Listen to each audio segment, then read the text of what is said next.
Otak ADHD sangat bergantung pada konteks. Saat Anda di dapur, lingkungan sekitar membantu Anda mengingat tugas masak. Sayangnya, bagi pemilik ADHD, update ini seringkali menghapus cache data penting yang sedang diproses. Visualisasikan. Sebelum melangkah, bayangkan benda yang Anda cari. Berikan jangkar visual di pikiran Anda. Pernahkah Anda masuk ke sebuah ruangan dan tiba-tiba lupa total mengapa Anda ada di sana? Tenang, Anda tidak sendirian. Tapi, bagi pemilik otak ADHD, fenomena ini terasa seperti remote control TV yang baterainya dicabut setiap kali melewati pintu. Para ilmuwan menyebutnya the doorway effect. Otak kita menganggap pintu sebagai batas episode baru. Masalahnya, pada otak ADHD, transisi ini bisa menghapus memori jangka pendek secepat kilat. Dr. Edward Hallowell menggambarkan ADHD sebagai otak dengan mesin Ferrari, tetapi hanya memiliki rem sepeda. Mesinnya melaju kencang, tapi saat harus berhenti atau berbelok di konteks baru, remnya sering blong. Ini adalah prefrontal cortex, CEO dari otak kita. Tugasnya mengatur fungsi eksekutif seperti perencanaan, fokus, dan memori kerja.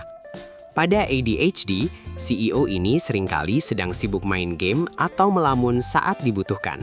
Bayangkan memori kerja Anda adalah sebuah papan tulis kecil.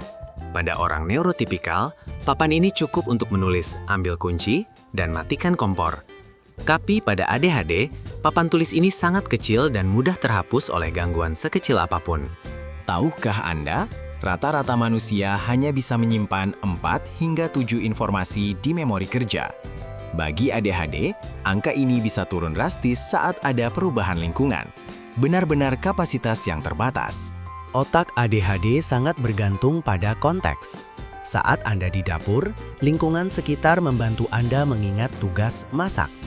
Saat pindah ke kamar, rangsangan visual berubah total, dan perintah masak tadi kehilangan jangkar lingkungannya. Semua ini berakar pada dopamin, zat kimia pemberi hadiah di otak. Otak ADHD selalu lapar akan dopamin baru. Pindah ruangan berarti ada rangsangan baru, dan dopamin lama dari tugas sebelumnya langsung dianggap sampah. Ini seperti memiliki remote control yang tombol pindah salurannya macet. Begitu Anda melewati pintu, otak Anda otomatis menekan tombol next dan mengganti fokus Anda ke hal lain yang lebih menarik di ruangan baru tersebut. Saat berpindah ruang, otak melakukan update sistem. Sayangnya, bagi pemilik ADHD, update ini seringkali menghapus cache data penting yang sedang diproses. Tadi mau ngapain ya? Menjadi kalimat paling populer. Di ruangan baru, ada ribuan gangguan potensial. Bagi otak ADHD, sebuah pulpen yang tergeletak di meja bisa terlihat lebih mendesak daripada misi utama mengambil handuk di kamar mandi. Ini adalah masalah transmisi data. Sinyal dari niat awal tidak cukup kuat untuk menembus dinding antar ruangan. Koneksi terputus dan Anda tertinggal di sana tanpa instruksi kerja. Berpindah ruangan menambah beban kognitif. Otak harus memproses denah ruang baru, suhu, dan cahaya. Bagi ADHD, beban tambahan ini membuat sistem memori kerja yang sudah penuh menjadi crash dan melakukan shutdown. Lalu, bagaimana cara melawannya? Pertama, gunakan audio. Katakan tujuan Anda keras-keras berulang kali sampai Anda sampai di tujuan. Mengubah pikiran menjadi suara, membantu mengunci memori di otak. Kedua, visualisasikan. Sebelum melangkah, bayangkan benda yang Anda cari. Berikan jangkar visual di pikiran Anda agar tidak mudah hanyut oleh arus informasi baru di ruangan sebelah. Ketiga, manfaatkan teknologi. Gunakan asisten suara atau pengingat cepat di ponsel. Biarkan perangkat eksternal menjadi memori kerja tambahan untuk Anda. Fun fact lagi, meskipun sering lupa, pemilik otak ADHD seringkali lebih kreatif. Karena otak mereka terus berganti saluran, mereka bisa menghubungkan ide-ide yang bagi orang lain sama sekali tidak berhubungan. Jadi, jika Anda lupa lagi saat masuk ke kamar, jangan marah pada diri sendiri.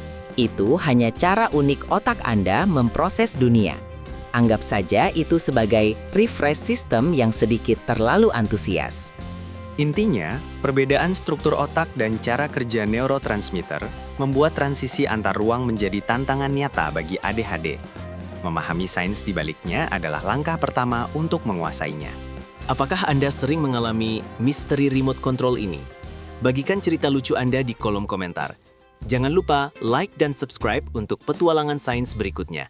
Saya Budi, tetaplah penasaran.